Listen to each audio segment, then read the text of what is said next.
Jaliye şaradariya navçiya bajarê nû ya Amedê ve ji ber sarbûna hewayê daketina pileya germahiyê çalakiyek amade kir. Şaradariya navçiya nû ji bo welatiyên ku sibehê zû diçin ser karên xwe, ji bo xwendevanên zanîngehan û ji bo zarokên dibistanan şorbe belav dike. Tê amajê pêkirin ku pileya hewayê daket, hewa sarbû, şorbe nîsk wê welatiyan germ bike. Ji bo wî her roj wê şorbe li welatiyan belav bikin.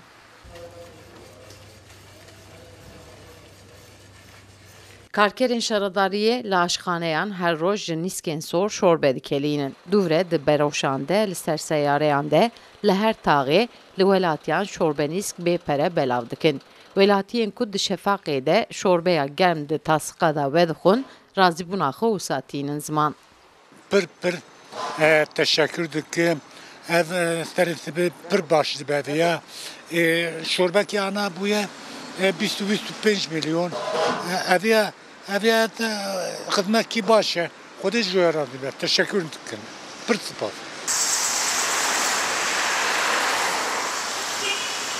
Çalakiya şaradariyê di rojên sar de di nava hefteyê 5 rojan li 5 daxan de wê bidome.